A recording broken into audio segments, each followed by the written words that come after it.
好，各位嘉賓、各位朋友，大家好。歡迎嚟到今日呢個 panel discussion。我係 Andy，嚟自 SDS Tech Global。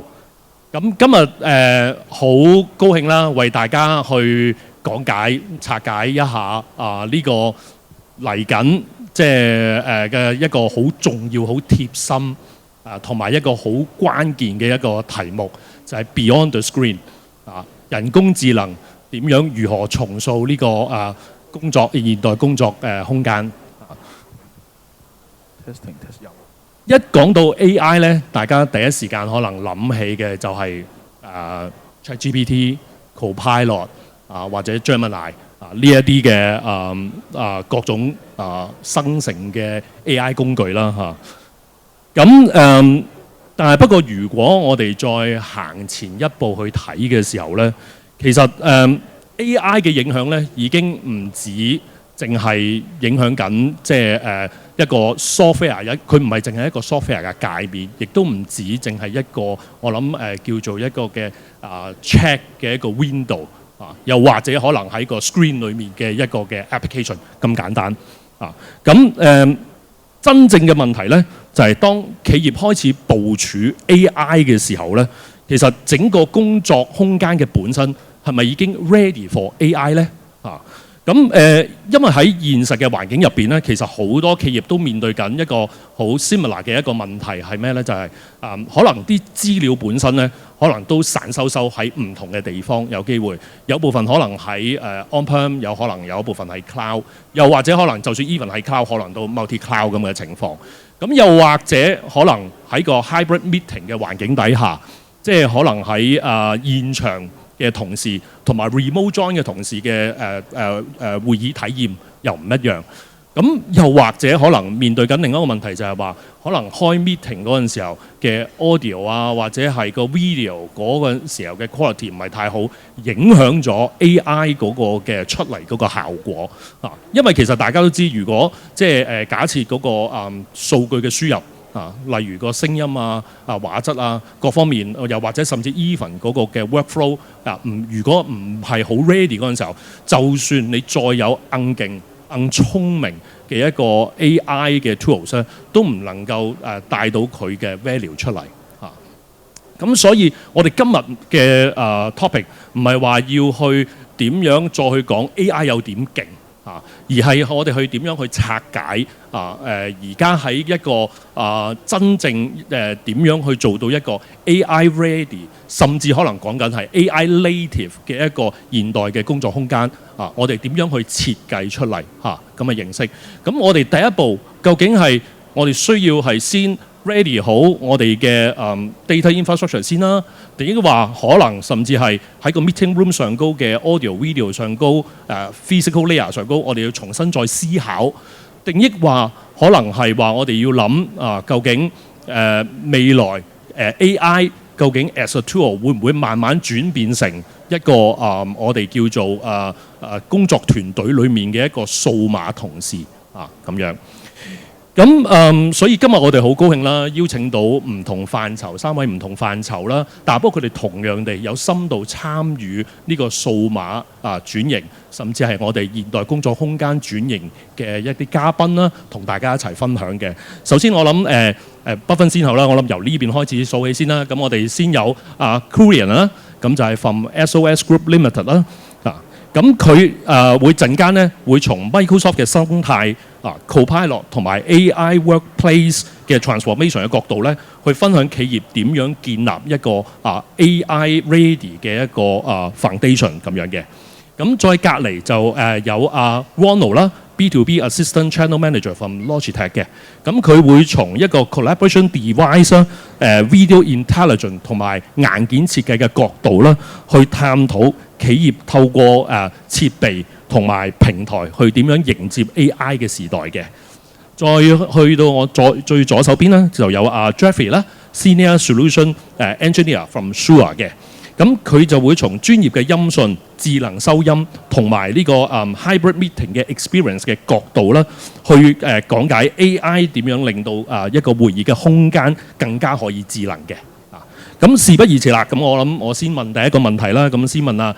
最近嘅Kurian 先啦嚇。咁好多企業咧都開始想用 Copilot 去提升個生產力啦嚇。咁但係不過因為好多時候佢哋都面對緊一個情況，就好似頭先咁講啦，嗰啲 data 其實好散嘅，有部分喺on-prem， 有部分喺 on-cloud， 甚至咧我都見過有啲即係可能有啲企業咧，佢哋甚至有啲嘅 BU 嘅同事咧，可能攞緊一個 USB 嘅 hard drive 去儲住啲資料嘅。其實咁樣做法咧，其實對呢個 AI 上高咧係好難去處理，因為佢冇辦法有一個 centralized 嘅 data， 佢完全冇辦法 access 到嗰啲個別personal 嘅 data。咁喺你嘅角度嚟講，企業最先應該要解決嘅係邊一啲嘅基礎嘅問題咧，同埋先至可以建立到一個真正嘅 AI ready 嘅 workplace 咧。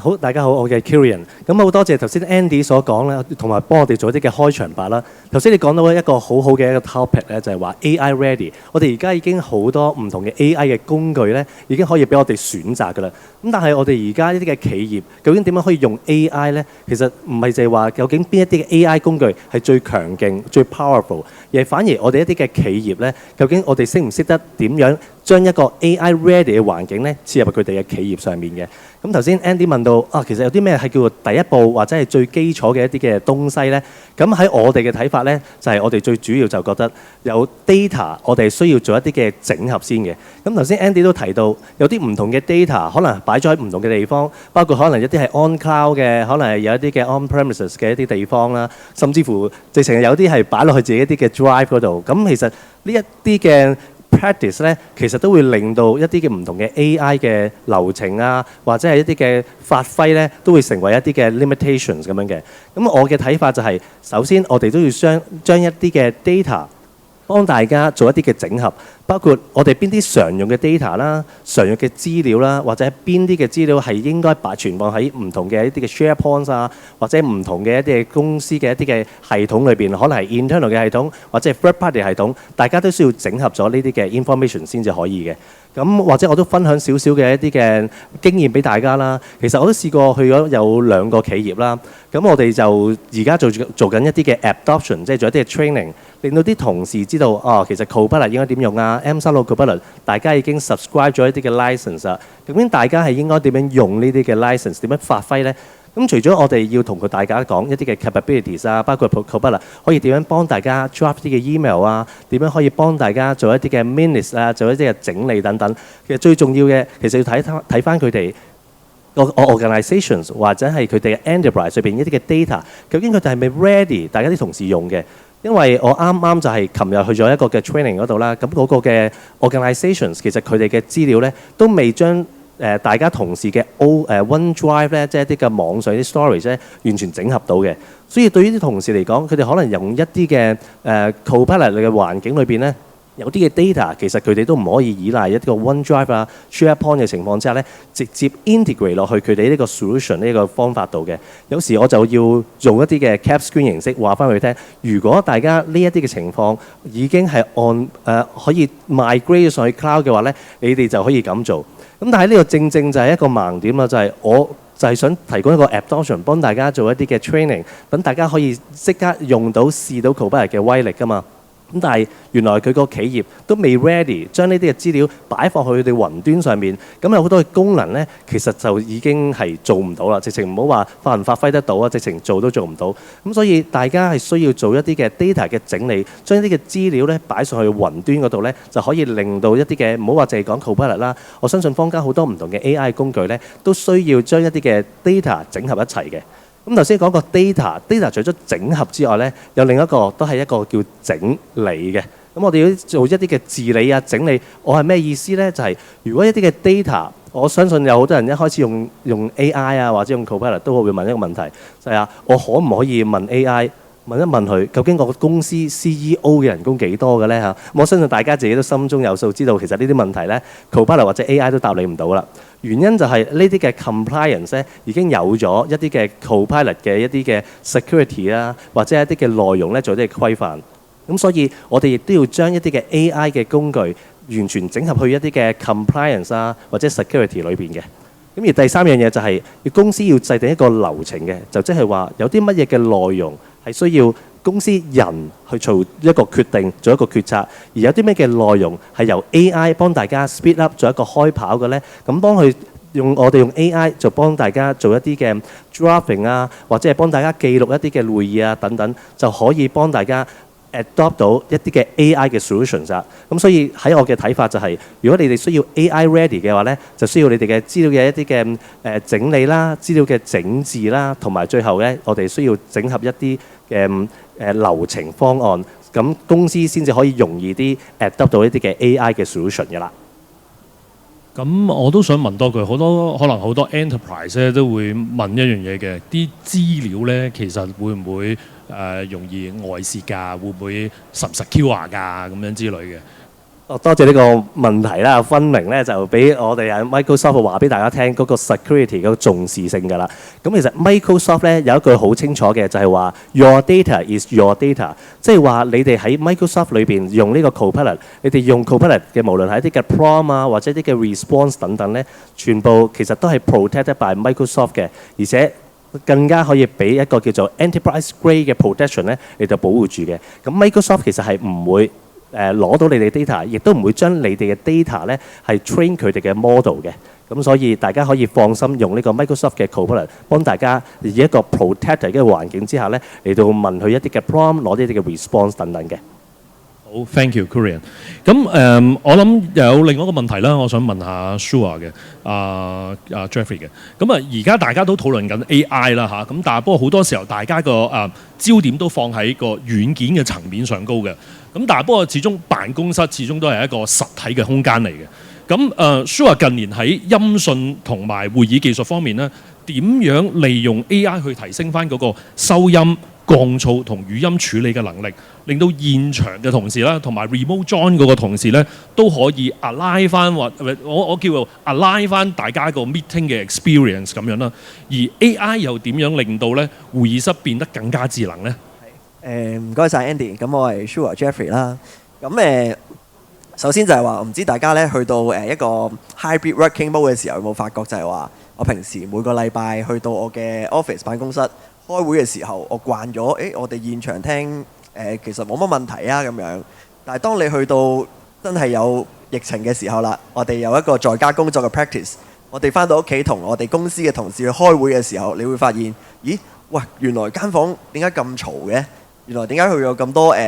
噪音啊？大家同事又搭晒聲咁聽唔清楚。咁呢啲嘢呢，其實喺大家喺同一個空間未必會發現，又或者喺遠端嘅時候，我哋同可能客戶啊或者其他人開會嘅時候呢，你都未必咁察覺嘅。但係當我哋自己日常 day to day， 我哋同我哋嘅同事都有好緊密嘅合作啊，要開會去做決策啊等等嘅時候呢，咁呢個問題呢，大家就會覺得哇好明顯喎！即係我喺屋企，例如我開翻我自己嘅例如我用 Microsoft Teams 啦，我開翻一啲 AI tools，明明好清楚嘅喎，咁我去到會議室，點解同事喺會議室講翻嚟嘅聲又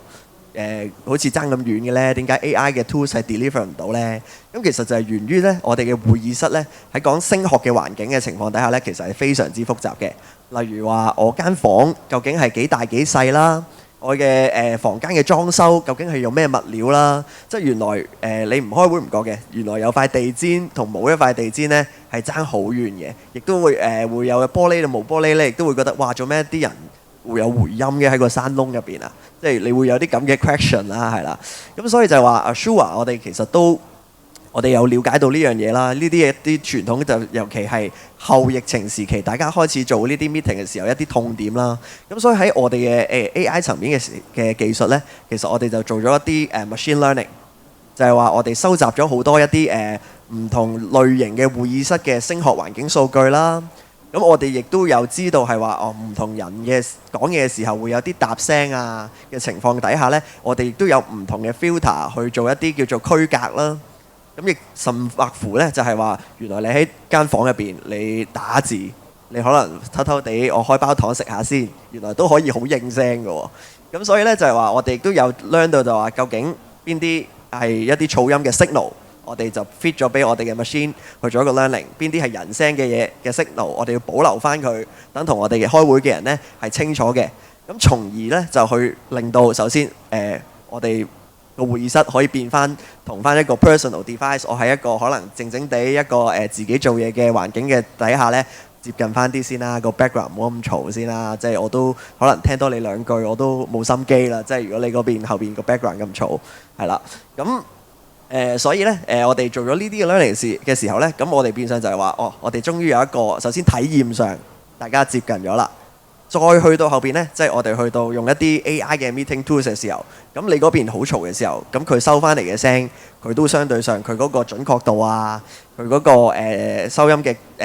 內容嘅品質呢，即係你用一啲叫做 transcript 啦、逐字稿啊，或者一啲meeting minutes 呢，其實都會係雖然佢有一堆內容出咗嚟啦，咁但係你細心睇呢，可能係唔知佢講緊乜嘅喎，即係你事後download 翻嗰個meeting 嘅記錄，咁所以就話喺混合辦公嘅模式底下呢，咁我哋首先我哋嘅技術拉翻大家一致先，然後呢，我哋就算可能遠端嘅同事需要一啲可能逐字稿嘅輔助啦，可能開一啲實時嘅字幕去輔助嘅時候呢，佢都聽得明我哋喺會議室嘅時候嘅同事講一啲咩，咁去了解成件事啦，去做啲更好嘅決策啦，係啦。好，thank you，Jeffrey。咁我又問下阿 Ronald 啦。咁 Logitech 作為全球嘅協作科技品牌啦，咁見證住科技咧點樣改變大家嘅工作模式嘅。咁啊，當企業由單純採用 AI 進一步去到變到真正嘅 AI native 嘅 operation 嗰陣時候咧，你認為企業喺選擇同部署硬件設備方面咧，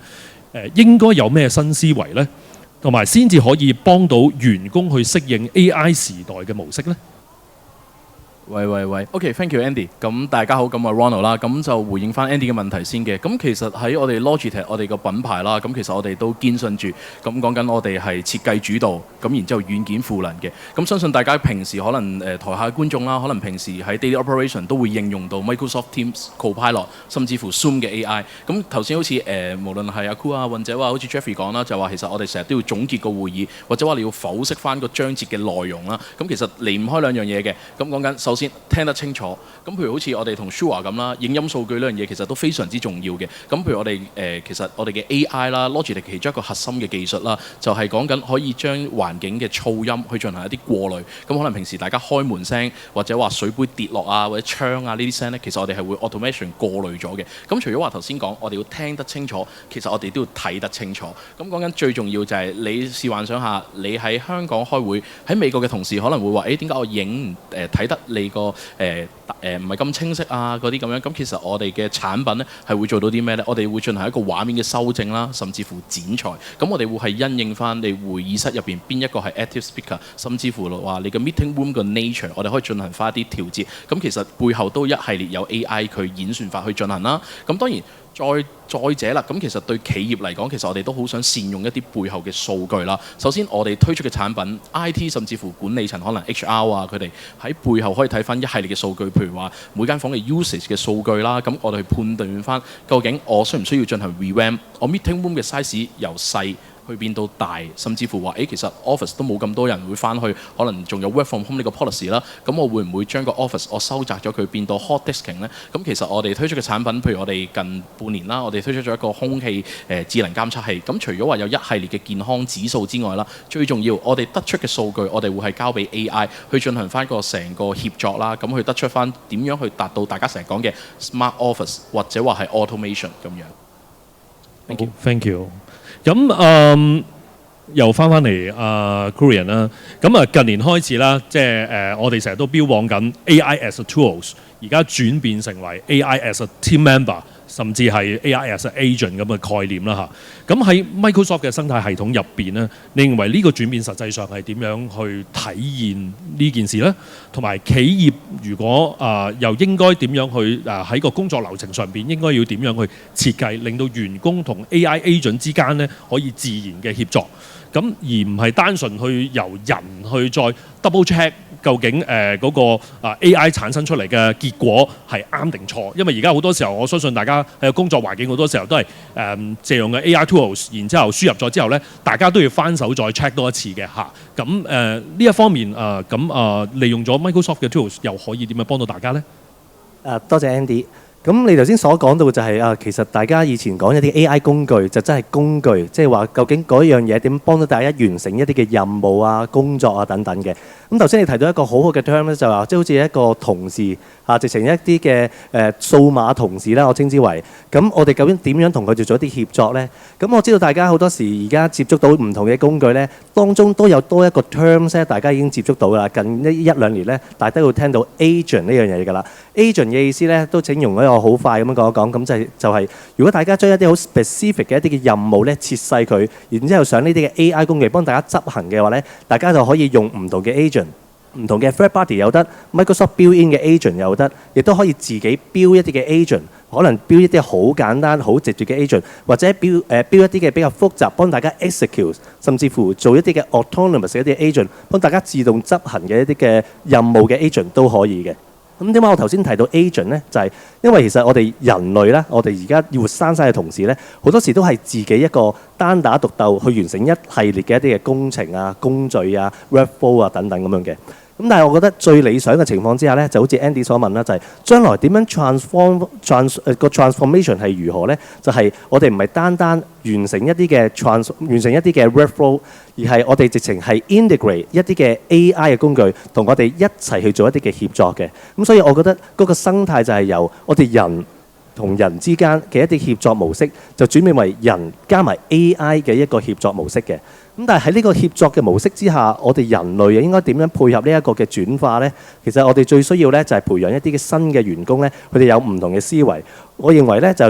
最重要呢，有三大嘅思維嘅。一就係要有一個決策力，即係話究竟可唔可以判斷邊啲嘅任務呢係交俾 AI 去處理，有邊啲任務呢就唔可以交俾 AI 處理，係一定要我哋人手去處理嘅。其次就係究竟呢啲嘅任務，我哋點樣嘅分工呢？即係話我哋可能一啲嘅公司啊，或者 enterprise 啊，點樣將呢啲嘅公司點樣都將呢啲嘅工作呢係派俾 AI？點樣將呢啲嘅任務呢就派翻俾我哋人類嘅？咁呢一樣嘢都要一個好清晰嘅一個分工，先至可以令到我哋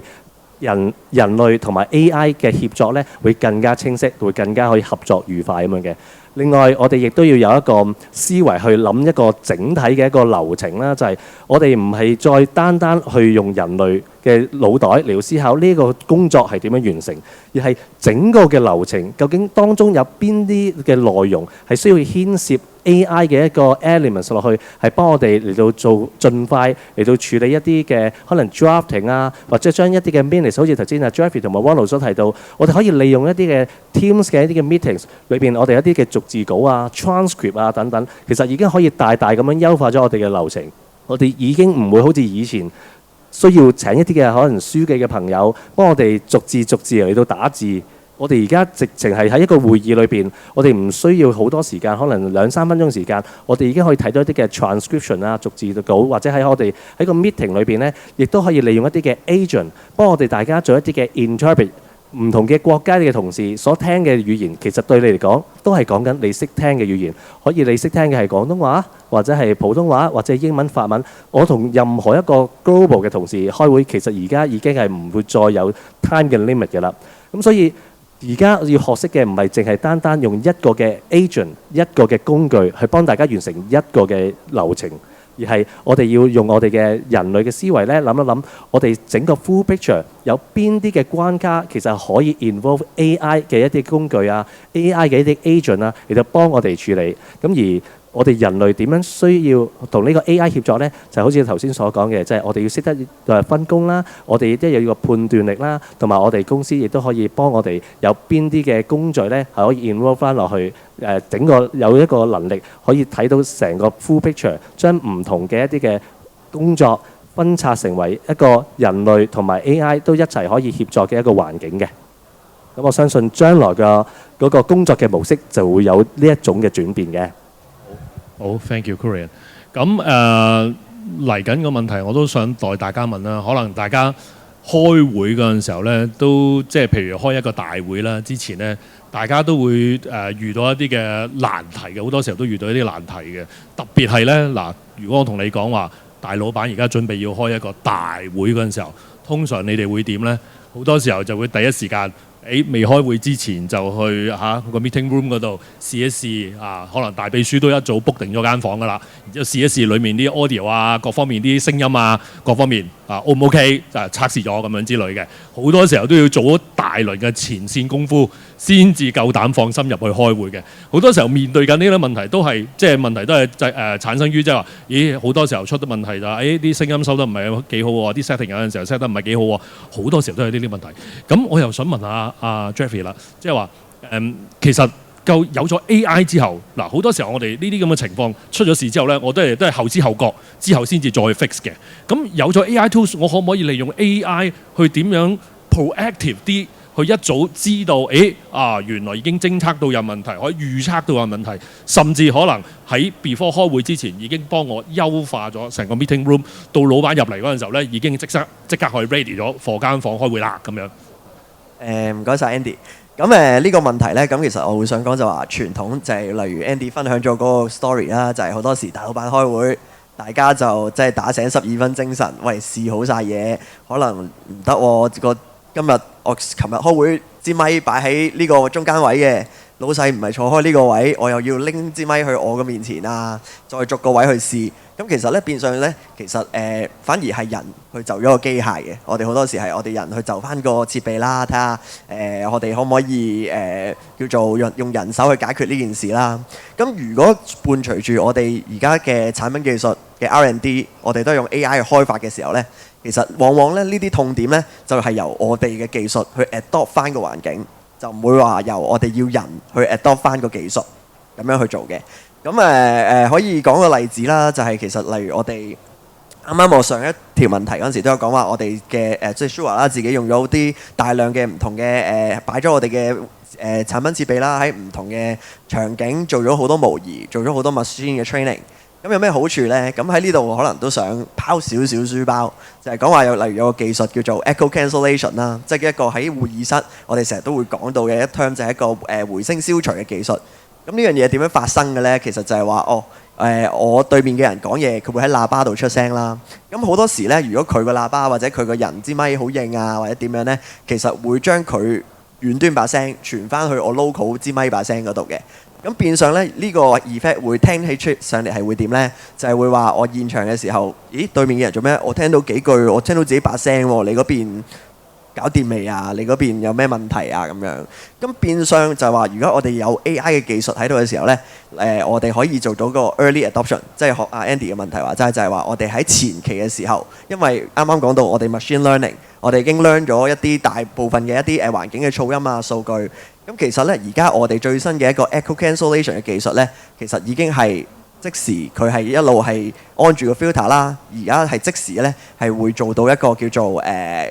回音消除。No matter 可能你個喇叭聲可能今日推大咗，聽日可能我又較細翻嘅，又或者我突然之間有人行嚟行去講嘢嘅時候，令到個喇叭現場出聲又唔同嘅時候呢，其實呢啲嘢我哋都喺前期做咗 adoption， 前期做咗 learning。變相啫，就係話唔會話一開會大家就已經係好 casual 地入到嚟，可以真係坐定定。No matter 你今日坐台頭定台尾，咁其實我哋已經係用個技術去 learn 咗個環境 ，adopt 咗個環境，咁樣去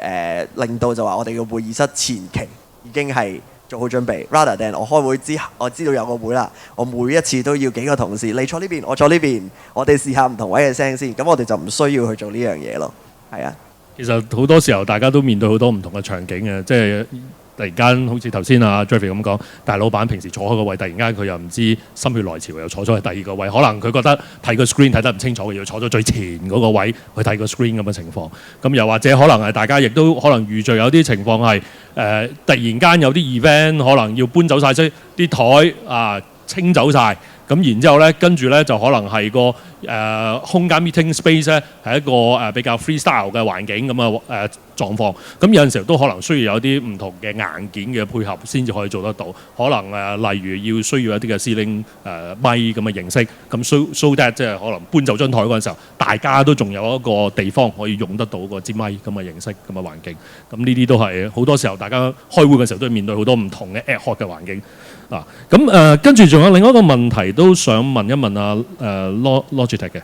Wono 嘅。咁啊，當企業開始大規模去推行呢個 AI 營運嗰陣時候咧，大家嘅焦點咧就會開始轉移啦，自然由軟件嘅部分咧轉移到去底層嘅框架啊，或者多平台嘅部署啊，甚至我諗而家都好多嘅 IT 都要考量另外一樣嘢，就係個 governance 啊、security 啊、even 一啲嘅 privacy 上高一啲嘅 compliance 嘅嘢嘅。咁我知道咧喺Fortune 500嘅企業裏面咧，差唔多70%嘅用戶都有用緊 Logi 嘅品牌啦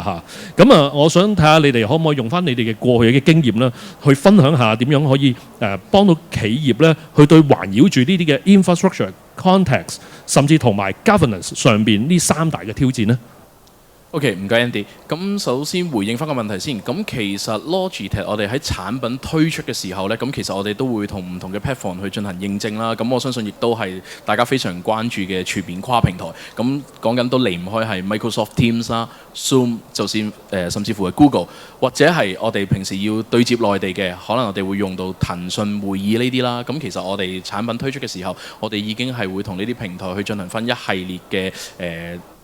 testing 啊、驗證等等㗎啦，咁可以做到真係跨平台嘅一鍵會議等等。咁當然再者就係話，譬如我身處喺香港嘅企業 as 一個 headquarter， 我點樣去 manage 埋其他地域嘅呢？譬如話我喺斯里蘭卡，或者話我喺泰國，咁講緊我哋都 deploy 咗同樣嘅設備、同樣嘅東西。咁但係講緊我冇可能話我有問題嘅話，我即刻飛過去㗎嘛。咁講緊我哋背後嘅雲端平台 Logisync 啦，咁其實我哋係可以將你唔同 location、唔同嘅 meeting room 佢嘅 device 你可以輸入咗去個 platform 入邊，咁其實你係可以定點去進行翻一個檢查啦，去睇翻佢嘅 firmware， 即係講緊佢嘅軟件係咪最新，甚至乎你話點解佢會有紅色燈話俾我聽？有啲零件可能係 disconnect 咗，或者話係disable 咗，咁其實呢啲嘢都係涉及翻背後雲端嘅系統啦。咁其實真係可以做到我哋頭先成日講就係話全球我哋可以一系列咁樣去做一啲檢查或者話去管理。咁我亦都相信呢個係對 IT 嘅同事可能係在座咁多位啦，亦都係想了解多嘅東西，因為亦都係呢一兩日咁，其實都好多 user 走過嚟問就係話hardware 我睇咗啦，咁究竟背後我點樣去進行 management 呢樣嘢呢？咁我相信亦都係大家非常之有興趣啦。咁我諗最後啦，咁其實平時大家我諗相信應該都係用 keyboard mouse， 應該都係每日都一定會用噶啦。咁 Logitech 咁其實喺平時 connection 上面，大家可能會用到一個好細嘅 USB receiver 嘅 dongle。咁其實呢個亦都係對應翻 end to end 嘅security 嘅。咁講緊我哋喺呢個adapter 度咧，其實我哋入邊用咗嘅加密嘅技術啦，或者話佢入邊嘅一啲制式啦，咁其實對無論係政府又好、私人企業都好，其實佢哋都非常擔心就話其實會唔會有啲嘢係會俾人技術攔截咗，或者話佢控咗我部電腦去睇我啲文件啊呢啲。咁其實 Logitech 喺呢幾個 aspect 啦都有去投放資源去做咁樣咯。Thank you。好 ，thank you，Wono。咁最後一條想用一個比較有想像嘅空間，去為今日嘅討論咧做一個嘅總結啦嚇。咁想問3位啦。展望未來2-3年裏面咧，你覺得 modern workplace、modern office 究竟應該最顯著嘅改變會係啲乜呢？又或者咁問，如果今日企業要建立一個 AI ready 嘅 workplace， 佢第一步又應該要點做？又係啲乜呢？咁或者今次我個次序或者係先由阿 Jeffrey 開始先啦。好，咁如果你話而家2-3年內要建立一個 AI 嘅 modern workplace， 究竟係一句話去總括係點呢？咁我會覺得都係以人為本先啦。咁我想呼應翻 Andy 一開頭講就係話，當我有好勁嘅 AI tools， 我俾晒啲飛機大炮你嘅時候，你都唔肯去用，你唔相信佢可以幫到你手嘅時候，咁你又點樣可以發揮到 AI 真正嘅價值呢？咁又或者好似 Kurian 所講就係話，我哋要將個 workflow 入邊，我哋都要融入到 AI 嘅時候呢。咁其實我覺得企業嘅可以做嘅嘢就係話，喺投放資源，我哋去買一啲好好設備啊，或者好好嘅房間去做一啲 enable AI 嘅 enablement 之前呢，其實我哋都要需要就係話溝通清楚好個 AI 嘅 workflow。究竟點解我哋 workflow 日常要加入 AI 呢？我哋要幫我哋去 execute 啲咩呢？然後我哋一啲嘅工作嘅成果啊，或者一啲大家嘅決策，大家都可以 relay 翻就係話，其實我哋就係因為有 AI 幫咗我哋啲決策先係叫做大家升到知道要做呢樣咁嘅嘢，向呢個方向去行。咁再者就係話，可能再逐步嘅開始，我哋溝通好呢啲嘢啦。咁我哋亦都有啲可能同事可以願意提前去嘗試嘅。我哋有啲 early 嘅 adopter 啦，可以早啲去演示俾唔同嘅同事睇。其實好簡單嘅啫，其實都唔係一件咁可怕嘅事啫。用 AI，大家係幫到你哋手喎，唔係叫做令你再要做多樣嘢嘅喎咁樣。咁然後最後嘅就係一個叫做清晰啦，或者一個叫做完整嘅一個 training 嘅一個course 啦，可以俾翻員工啦。咁我覺得喺呢2-3年內，當人 enable 咗嘅時候呢，到時呢有咩飛機大炮呢，佢都識攞出嚟用啦。咁樣樣。好，thank you 啊 Jeffrey。咁啊，Ronald 呢？我諗就會係硬件升級啦，因為我相信喺大家面對疫情嘅時候，咁講緊最開頭都冇諗過會議室其實係需要有咁多嘅設備去進行添置啊或者更換嘅。咁講緊而家我哋成日都講話電子產品嘅壽命啦，或者一個循環啦，咁其實都講緊係大概3至5年。咁講緊其實如果你硬件你係未 ready 嘅話，咁就算你 AI 幾勁都做唔到。咁哪怕就好似我哋而家我哋推出嘅產品，我哋可能最簡單滑鼠，咁其實佢已經有翻佢相應嘅軟件，已經可以俾你進行到一系列嘅制式。譬如你話我係一個 designer， 甚至乎我係一個 programmer， 我一啲formula 其實已經係可以透過個滑鼠可以即刻打開到。咁其實我諗硬件升級呢樣嘢都非常之重要啦。咁同埋最重要嘅就係未來 AI 啦，我相信佢對 user 嚟講預判呢樣嘢會更加快捷。咁講緊可能我哋頭先講到就話我哋要輸入啲制式指令 AI 先會去做，但係會唔會未來更加簡單，或者話佢已經運算得更加快？當你諗緊嘅嘢，其實佢已經俾你揀咗，可能你 option 1、2、3，你會做到啲咩？你想要圖表，或者話你要更加 detail 嘅文字演繹啊，或者 description 啊呢啲咁樣咯。Thank you。Korean。我好同意兩位啊，就好似頭先 Jeffrey 所講，以人為本啦。咁我哋其實我哋嘅員工係需要 enable 咗我哋點樣接受 AI 呢一個嘅趨勢先啦。其次就好似 Ronald 所講，其實有啲嘅硬件我哋本身係要準備好，我哋先可以 AI ready 咁樣。咁我就貪心啲，我就直情好似用咗2種，無論係hardware 嘅一啲嘅升級啊，定係我哋人類本身嘅一個心態嘅調整裏邊呢。咁我會比喻為好似一個嘅賽跑咁樣 ，AI 就先行 ，AI 可以幫我哋做咗個發力，去起咗步先，然之後幫我哋做一啲可能唔同嘅 email draft 啊、整理啊，幫我哋唔係再以前 start from zero、start from scratch 噶啦，而係我哋已經直接我用人類咧做接棒，我幫大家做咗一啲嘅決策，幫大家。gather 一齊開會嚟到諗一諗我哋一啲嘅創新啊，或者我哋嘅 communications， 我哋可以以 AI draft 咗出嚟嘅一啲嘅 result， 我哋就慢慢可以提升一步。以前我哋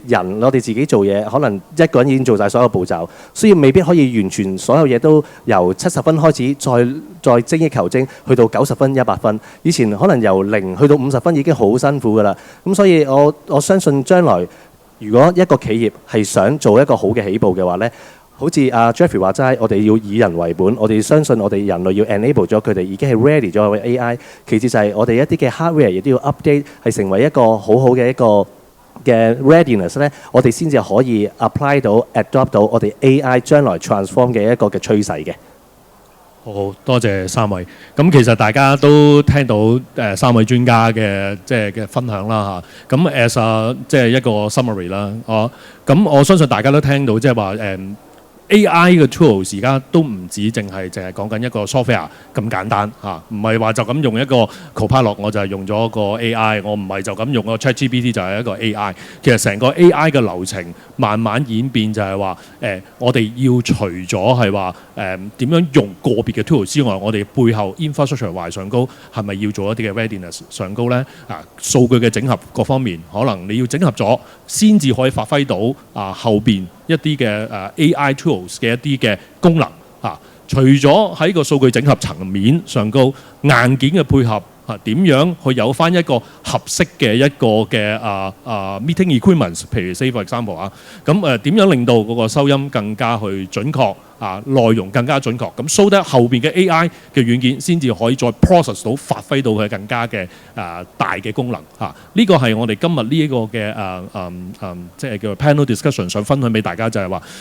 要有一個嘅AI 發揮到最大嘅功能嗰陣時候，其實喺各方面嘅範疇，我哋大家都要再做一啲嘅功夫嚇，infrastructure wise、hardware device wise 各方面都要再做功夫。咁好多謝3位唔該晒咁。大家參與今次嘅 panel discussion，thank you。